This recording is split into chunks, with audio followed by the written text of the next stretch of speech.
It takes only one bite to get that satisfying snap, that sweetness on your tongue, that warm, mellow melt. You know you're eating chocolate.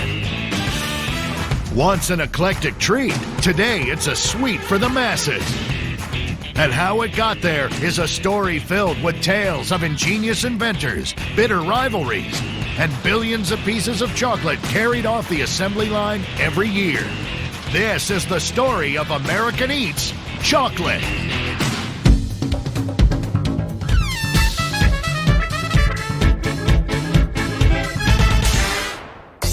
Chocolate is without a doubt one of America's favorite flavors. It just melts at this wonderful place the minute you put it in your mouth. Chocolate good. A Butterfinger is so good you gotta what? You gotta earn it, sir! We've been conditioned sort of culturally to like chocolate. Valentine's Day, Christmas, Easter, all of these occasions for giving chocolate are marketing to Americans in ways to get them to buy chocolate.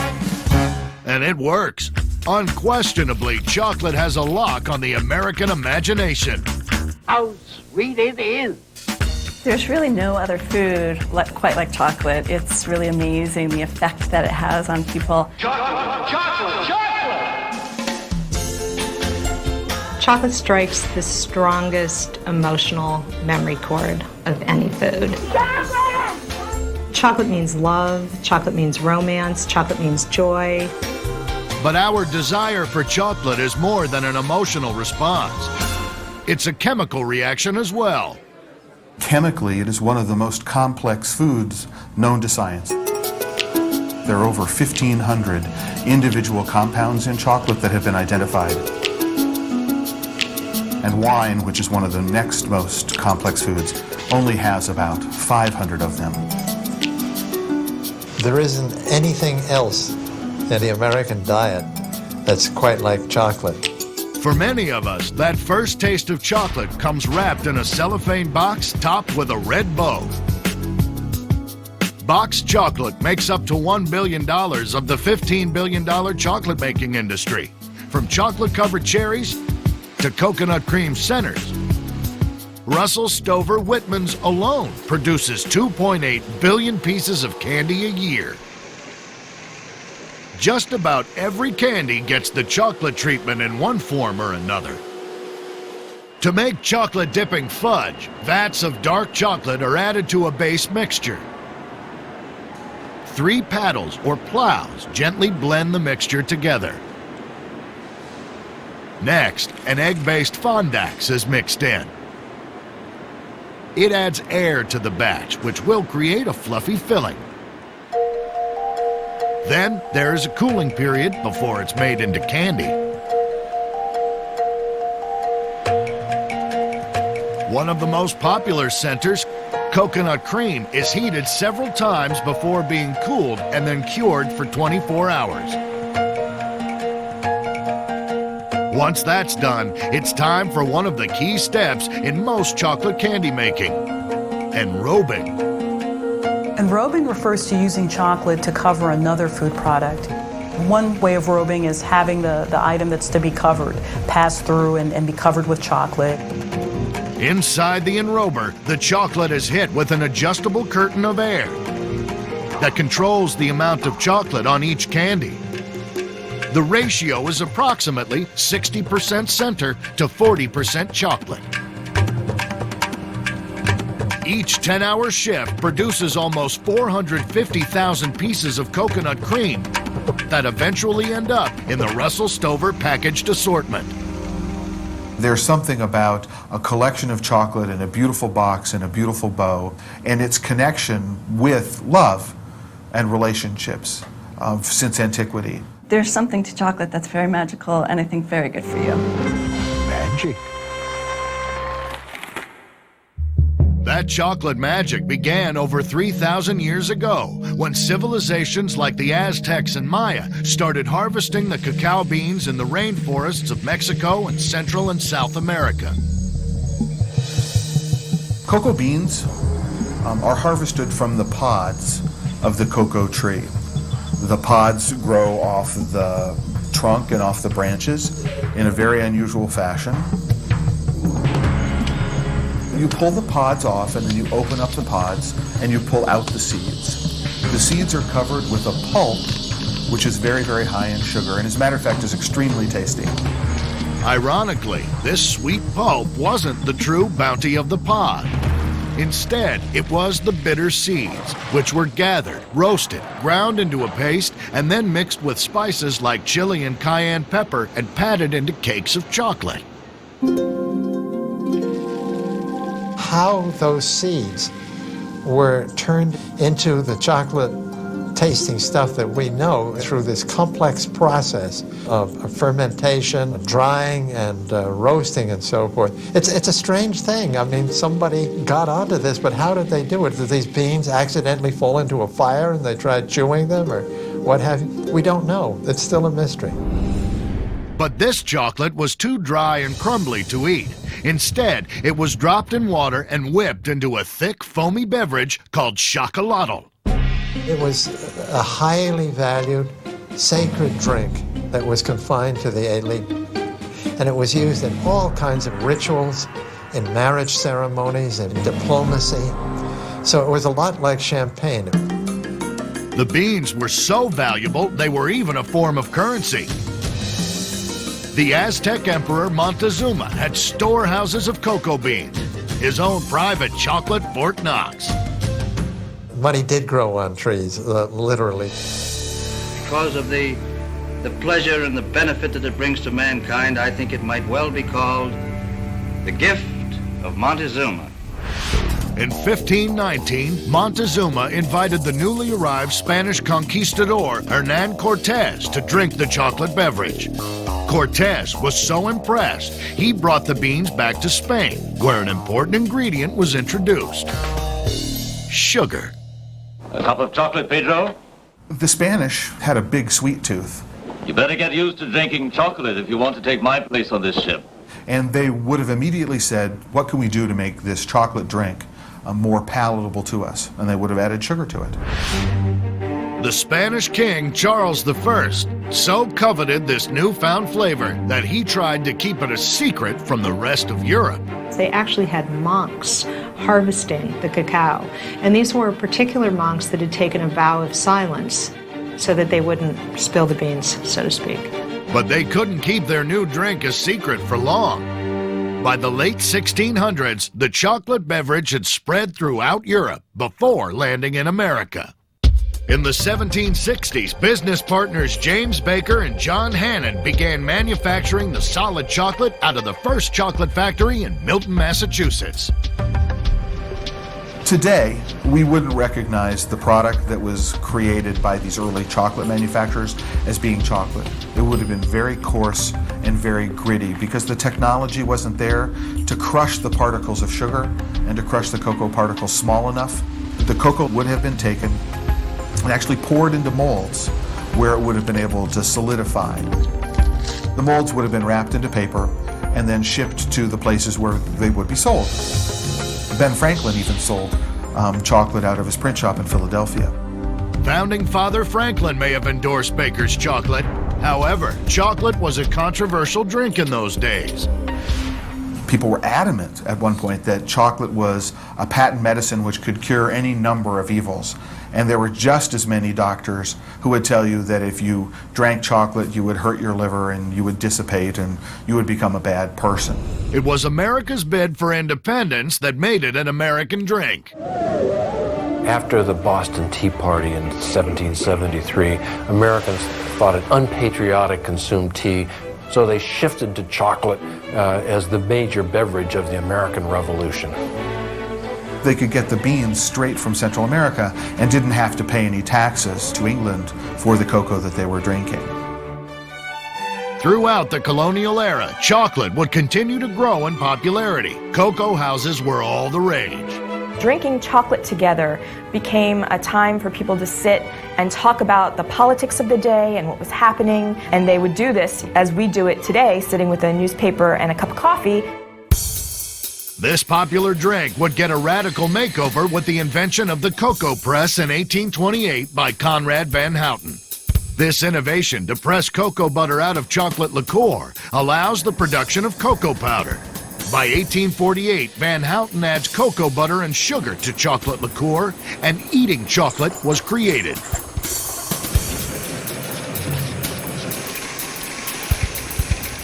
Once this technology started to take off, so did the industry, thanks to an Italian, Domingo Ghirardelli, and Frenchman, Etienne Guittard, immigrants that initially came to America looking to strike gold. There actually was a great center of chocolate manufacturing very early on, around the gold rush, the 1850s, 1860s. They're out in San Francisco. The Guittard family and the Ghirardelli family brought the tradition and technology of chocolate with them from their home countries. They would have seen an opportunity to supply the people who were coming out looking to make their fortunes. But they were manufacturing it mainly on a small scale, and they weren't making milk chocolate. They were making what was a very basic, dark, sweet chocolate that could be molded. By the late 1800s, there were only 3 chocolate manufacturers in the United States, and they were all producing what we would today recognize as dark chocolate. Dark chocolate basically is chocolate liquor, which is the brown liquid that is extracted from the cocoa bean. So it's a very thick brownie batter-like material, which we call chocolate liquor. Pure chocolate is 100% of that chocolate liquor.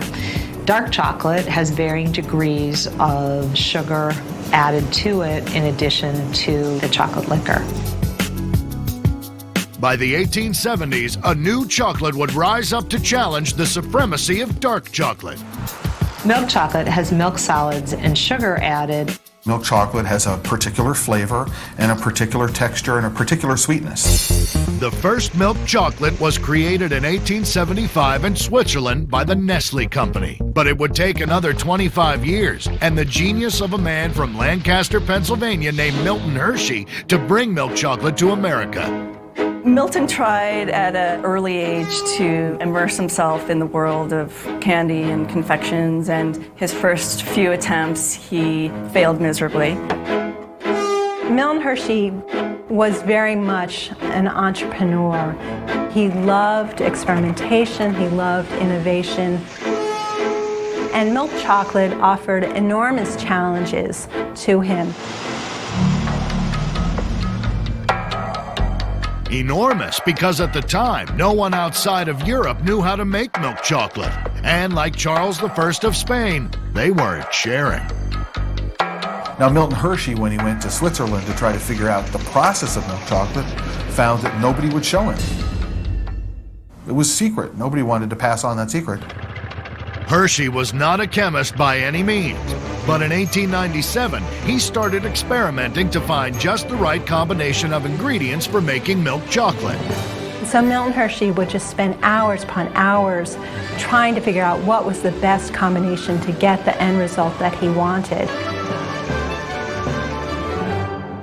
In 1899, Hershey finally hit upon a workable milk chocolate formula, one that tasted very different from European milk chocolate. Milton Hershey put a lot more sugar into his chocolate because sugar was less expensive than cocoa butter.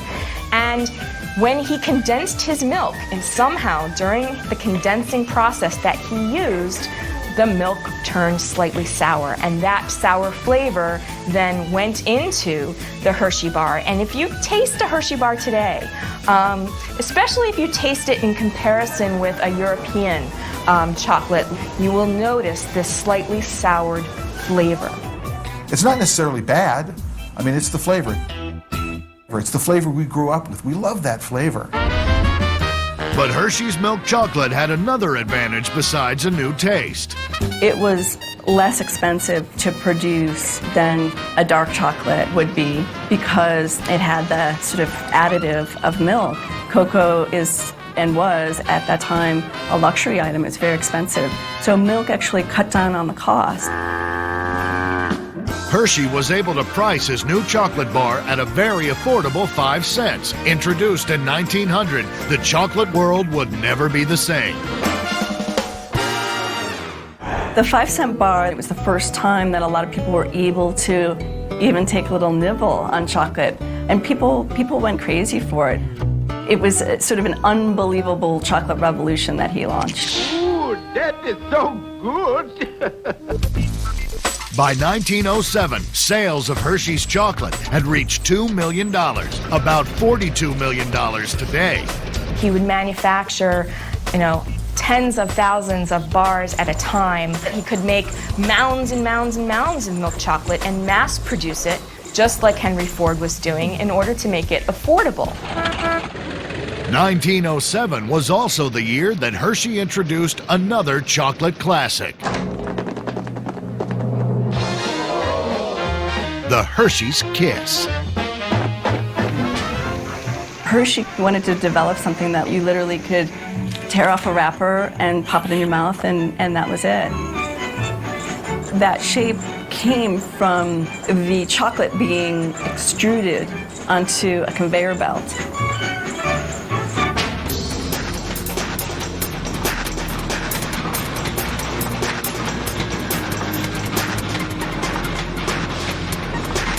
Here in Hershey, Pennsylvania, at the West Hershey plant, we're making Hershey's Kisses.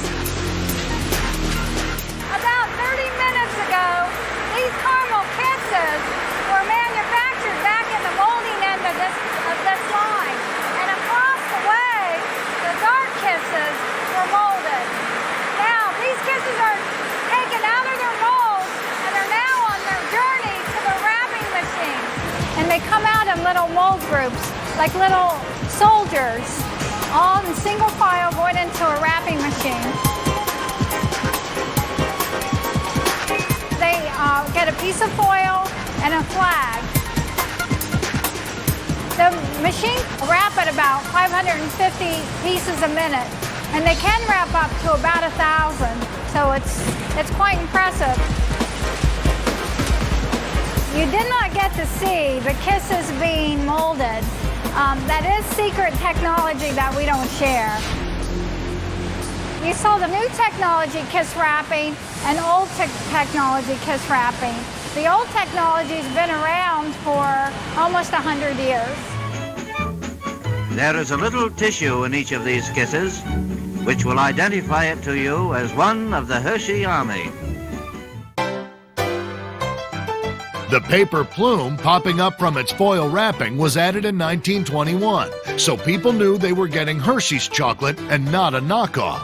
A real concern, because thanks to Milton Hershey, by the 1920s, chocolate had taken off. It was an era of endless expansion, new businesses, new business ideas. Hundreds, if not thousands, of chocolatiers opened up. Hershey set off a candy bar craze. It was at that time that people realized you could combine ingredients and come up with a pretty innovative bar. So people were using marshmallow and nougat and caramel and peanuts, or sometimes all of these ingredients. The first combination candy bar was the Goo Goo Cluster. It was nuts, it was marshmallow, it was chocolate. By the 1920s, there were 40,000 different candy bars on the market. Candy makers churned out a chocolate bar for every fad, fancy, or current event. The Charleston Chew was named after the popular dance, while the Chicken Dinner was meant to supply enough nutrition for a whole meal. And then there was the Baby Ruth, which combined nougat, chocolate, caramel, and peanuts. Released by the Curtis Company in 1921, many believed it was named after Yankee slugger Babe Ruth, a year after the great Bambino hit 54 home runs. The company insisted it was actually named after President Grover Cleveland's daughter, Baby Ruth. Candy Company was able to prove that, in fact, it wasn't really named after Babe Ruth. It was a very popular bar. But none of these early chocolate makers were much of a threat to Hershey until a candy maker came along named Frank Mars. The Mars Company had its first big success in 1923 with a candy bar filled with a malt-flavored mixture of egg, sugar, and water called nougat. Nougat was inexpensive and very fluffy, and fluffy meant bigger. Mars named his bigger bar the Milky Way. It was an immediate runaway hit. The Milky Way was followed by two more big nougat-filled bars, the Snickers in 1930 and the Three Musketeers in 1932. Those three candy bars became some of America's most important candy bars. And before Hershey even knew what had hit them, they were competing head-to-head, Hershey bars and Hershey Kisses against Mars candy bars.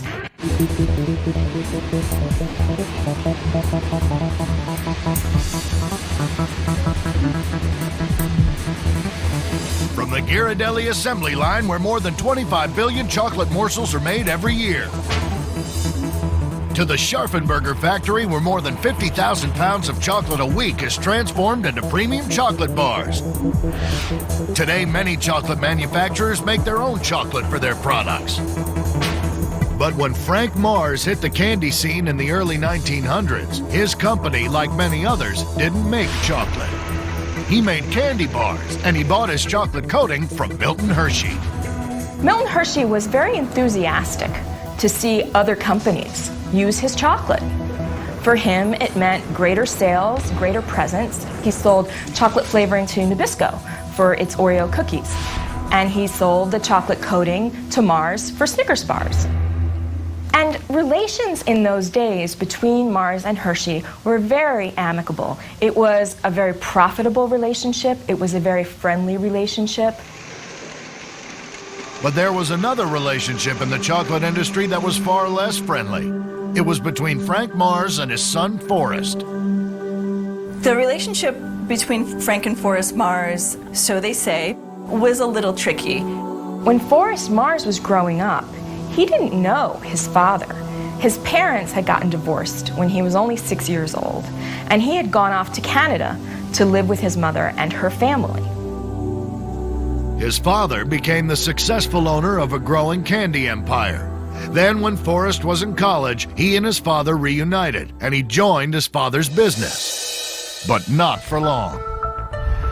Frank saw that Forrest had what it took to be a successful businessman, and he brought Forrest on board. And the difficulty, of course, was that Forrest was very, very bright and extremely headstrong, and he and his father just butted heads at every turn. In 1932, Frank Mars had it with his son and told him, take $50,000 and go to Europe and create your own empire. Which is exactly what Forrest Mars did. Settling in England in 1933, Mars had success with a British version of the Milky Way, which he named the Mars Bar. By 1939, Mars Limited in Great Britain was on a roll. But with World War II approaching, Forrest decided to leave England and return home. And by the time he left England, his candy company was the third largest in England and was extremely successful. When Forrest got back to the States, his father was dead, and the rest of the family still didn't want Forrest running the business. But that didn't stop him from pursuing his next big idea. Forrest had a sort of brilliant idea, and that is, let's market a piece of chocolate that we can sell during the summer. That's ordinary chocolate candy. It's melted. But this one, there's no chocolate mess. Most chocolate companies actually shut down in the summer. There was no refrigeration. There was no air conditioning. It was almost next to impossible to produce chocolate.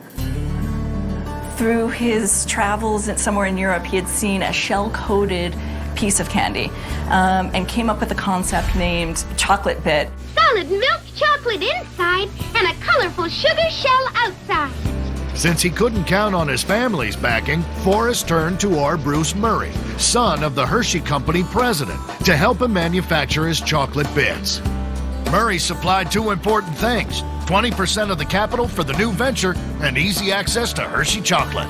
With that kind of family connection with the Hershey Chocolate Corporation, Forrest got the chocolate that he needed. The new product needed a new name, and so they named it M&M's for Mars and Murray. M&M's milk chocolate melts in your mouth, not in your hand. To identify the product, each tiny chocolate piece was stamped with an M. Forrest Mars and his branding, he knew that once the candy was out of the bag, he still wanted a way for you to be able to identify it as an M&M. So he was one of the very first manufacturers to put an edible ink stamp onto his candy. Look for this M on each piece. They were so specific in their requirements for the M&M. Either they didn't shine well enough, or their colors weren't perfect, or the M wasn't stamped perfectly in the middle of the M&M. They were so strict, they would reject these M&Ms. Today, M&Ms are the world's most popular confection, generating revenue of more than $2 billion. But when they were introduced in 1940, initial sales were disappointing. Until they and every other candy got a giant boost when chocolate went to war. In 1937, the Quartermaster's Office of the U.S. Army came to Hershey Chocolate to seek their assistance in developing what was described as a field ration bar. It would be a survival ration for extreme field situations, soldiers under combat, that a canteen or an army kitchen couldn't be set up. They didn't want it to taste good because they didn't want the soldiers to eat it until it was necessary. And in fact, the description for the bar was that it should taste not better than a plain boiled potato. The result, ready in time for World War II, was the Field Ration D. It included oat flour, powdered milk, and vitamins, packed 600 calories, and most importantly for those stationed in the South Pacific, it didn't melt. This ration, with its variations, is therefore adapted to all climatic conditions. They basically replaced all of the cocoa butter Good eating. with other fats that wouldn't melt at body temperature. And as a matter of fact, I don't think melted until it got up to 130 degrees. The GIs gave away a lot of chocolate to the people that they were freeing in the lands in Europe and other places, so that they would have been seen, would have been greeted with open arms, especially by the children. I mean, giving an 8-year-old your chocolate ration, right, where they might have been too poor to have chocolate before, was a great way to bridge a gap and to make yourself being seen as a friend, as opposed to being a conqueror or an enemy. They were at war, and it was sort of a great reminder of home. By the end of the war, the company had produced more than 1 billion chocolate bars. But Hershey wasn't the only chocolate manufacturer enlisted in the war effort. Virtually every candy manufacturer at the time of the war was called on to provide candy for the soldiers. And so they were eating everything from jelly beans to M&Ms. And when soldiers returned to the United States in 1945, when the war was over, they all brought this love of candy with them. As the popularity of chocolate grew, so did the competition between the candy makers. In 1965, after decades of buying Hershey chocolate to manufacture the candy bars, Forrest decided to make his own chocolate. The Hershey Company for years made their fortune not only in their own products, but by supplying chocolate to virtually every other chocolate manufacturer in America. It isn't until Forrest Mars decides that Mars Inc. is going to make their own chocolate that Hershey is shocked into the idea that there really was competition in the chocolate business. And so beginning in the 1960s, there began a huge competition between Mars and between Hershey Chocolate Company. And away we go. From a tap dancing duo. Who taught chocolate to talk a lot? Say, lad, you ever taste a talking chocolate bar? Hey, it's Ed Crunch. To a Yankee-loving granny. That's funny. I thought I was the real Reggie. To a supremely satisfied indulger. So satisfying. Ties me over certainly till dinner, yes. Some of the most memorable candy commercials ever have been the ones urging us to eat chocolate. Mine's got deep dark chocolate and chewy coconut. Ooh. But candy advertising wasn't always so flashy or sophisticated. Chocolate.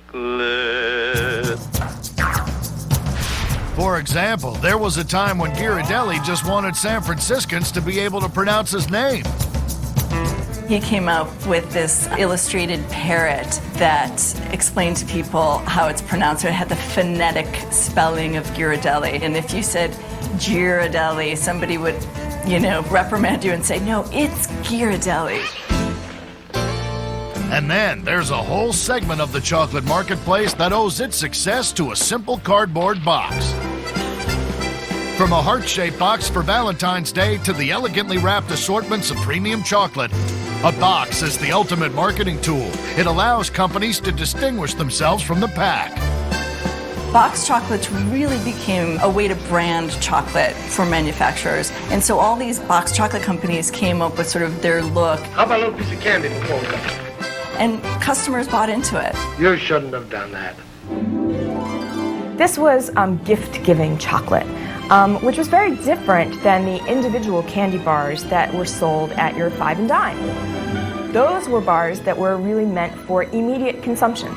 The box chocolate market was very, very different and went generally for a different audience. This young chap he's in the doghouse tonight and thinks a box of Whitman's miniatures might help his problem.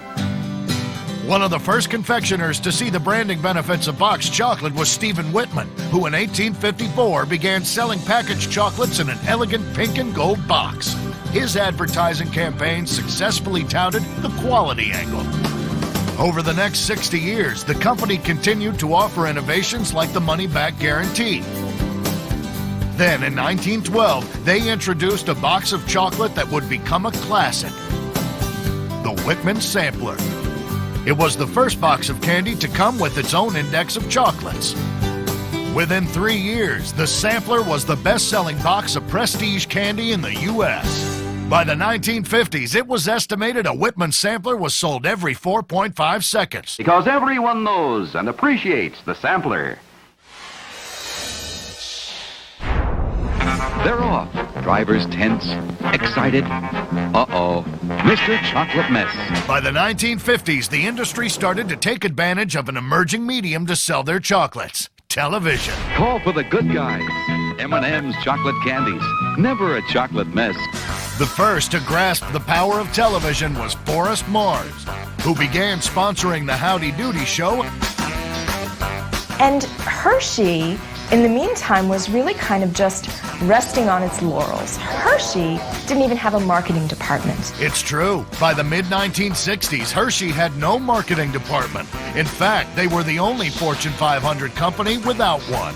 Milton Hershey would always say that a Hershey wrapper lying on the ground was their best advertisement, and never felt like they needed to do more than that. The anecdote is that Milton Hershey used to go down the street, and if he saw a Hershey bar wrapper on the street, he would bend over and make sure the Hershey logo was facing up and leave it on the street. And after Milton Hershey died, the folks who followed him also failed to recognize the importance of advertising. And by the time we hit the 1970s, Hershey is being outsold, outmanufactured, outmarketed on every front. For the old guard at Hershey's, the writing was on the wall. On Valentine's Day 1969, Hershey's hired the advertising agency Ogilvy & Mather. There's nothing like the face of a kid eating a Hershey bar. The first product that Hershey decided to advertise was the original Hershey bar. To promote the Hershey's bar, the company went with their strength, the unique taste. It's got something no other chocolate bar has, Hershey's chocolate. And it was just a pure little piece of creative genius to call the Hershey bar the Great American Chocolate Bar. Hershey, the Great American Chocolate Bar. That Great American campaign was extraordinarily successful, and all of a sudden, sales of the Hershey bar went up 30%. They became the Great American Chocolate Company, as well as making the Great American Chocolate Bar. But that was nothing compared to the effect Reese's ads had on sales. Peanut butter. Milk chocolate. It was called the Collision Campaign. Hey, you got peanut butter on my chocolate.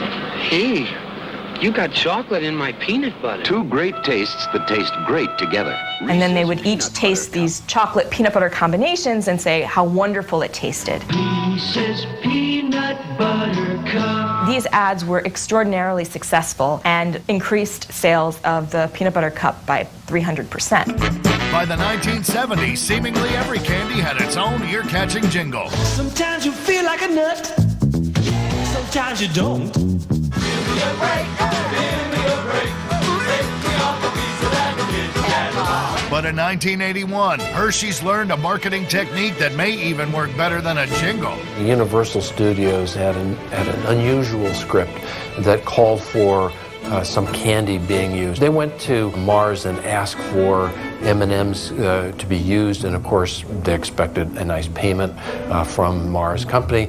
Mars took a look at it and said, no, we don't want anything like that at all.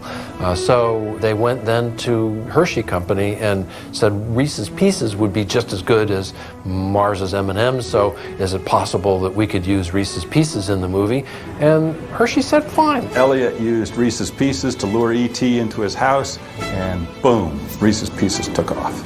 And that was really probably the first time that I know of that candy was used as a product placement. Today, product placement is standard practice, with candy companies positioning their goods on everything from movies to theme parks. The candy guys, and everyone else for that matter, are constantly looking for other ways to get their messages and their brands in front of consumers.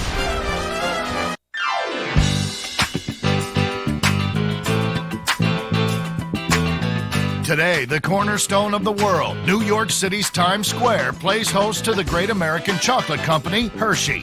2.3 million chocolate lovers make their way through the doors of this candy spectacular annually. Here, people young and old indulge in their favorite sweet treats by the mouthful. Hershey's milk chocolate really is what most Americans think of when they think of chocolate. And it has been an enduring love affair. Hershey is such an iconic brand that if you say chocolate, people say Hershey. My favorite chocolate bar growing up, I think, like most Americans, was probably a Hershey bar. Without a doubt, milk chocolate is the favorite today in America, much more beloved than dark chocolate. And Americans have taken their favorite milk chocolate to suit their sweet tooth cravings to the extreme. From dipping and dripping fruits and marshmallows to milk chocolate covered crickets and ants. The gross out candy has been around for the last 20 years, so the chocolate covered worms and the chocolate covered crickets and things of that sort, I'm not sure are here to stay, except for the children who love things like that. Is there really a cricket in there? Mmm, tasty. That is disgusting. It's okay. It's okay. It's chocolate. Have you seen those with crickets? Have you seen them? People are doing really fun and funky stuff, and the public loves it. It's a fun time in chocolate right now. But some of the new wave of chocolatiers have been doing some more serious stuff over the past decade. For the last 10 years, we see a lot of attention into red wine and health benefits. And lately, we see a lot of attention into coffee, and even coffee and health benefits. And I think that chocolate is part of that movement. It's fashionable today to offer high-quality chocolate. In 2004, French chocolatier Jacques Thérèse opened an 8,000 square foot chocolate factory in New York City to meet the demand for premium chocolate. Chocolate that's a little bit different. Cacao beans from Venezuela, cacao beans from Madagascar, or perhaps from Trinidad. His state-of-the-art manufacturing plant allows people to have a 360-degree view of his fresh, handcrafted chocolate being made. When we have a good selection of cacao beans, we put them into a roaster. The roaster going to roast those beans for about 25 minutes. So I'm tasting those beans until they are just right. Because the beans contain 50% fat, they continue to cook even after they've been taken out of the roaster. So they are put in a cooler. Then it's on to the next step. When they are cold, I'm going to put them in another machine called a winnower. The winnower essentially cracks open the beans. A controlled flow of air blows through the mixture, separating the shell from the core ingredient of the bean called the nib. We take those nibs and bring them to a mixer, a grinder. The nibs are ground 2 times. First for about 10 minutes.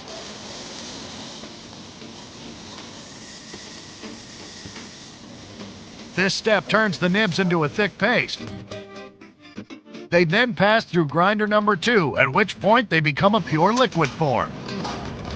So those nibs going to be grind into what we call cacao liquor. Cacao liquor look like chocolates, but the resemblance stops there. It doesn't taste like chocolates, and it doesn't smell like chocolates. Next, sugar is mixed into the cacao liquor. The amount of sugar added depends on the final percentage of cocoa content desired. Then the mixture is added to the refiner, where 3 stainless steel wheels crush the particles to make the chocolate silky smooth. The sugar and the nibs get crunched very, very finely, up to 20 microns, 20,000 times smaller than a millimeter. So it's very, very small. You cannot feel any texture at 20 microns. The last process will be to take that broken down chocolates into a conch and has 2 stones that mix the chocolates on the center. And that machine going to cure that chocolates for 24 to 48 hours, depending on the flavor of the chocolates. The chocolate will then settle for up to 2 days and be molded into a mouth-watering truffle, a cream-filled bar, or a cherry-infused bonbon. Jacques Torres is only one of a handful of premium chocolate makers setting up shop in this country today. There's sort of a trend back towards really good quality specialty American chocolate. Since 1996, Scharfenberger chocolate has carved a healthy niche in the premium marketplace. Today, they sell more than 2 million pounds of chocolate a year. Scharfenberger hit the wave, they rode the wave, they crested it. They've done a great job, and they were recently purchased by Hershey's, which is a good example of just how successful it is they have been. And so chocolate has come full circle. It started as a drink in America, went to Europe where it was sweetened, then returned to America where today we get chocolate in hundreds of varieties. Now people are sort of discovering chocolate's roots and understanding that it can have all these great exotic flavors. And it's all these individual flavors that make chocolate unique to us all. Everyone asks me, what's the best chocolate? And is this chocolate better than this chocolate? And ultimately, it does come down to what you love. I believe that all of us, all Americans, have this special notion of chocolate that grows out of childhood experiences. As adults, what we perceive to be our favorite chocolates are often very rooted in these emotional experiences that we had in childhood. I believe that the best chocolate is the one that you love the most.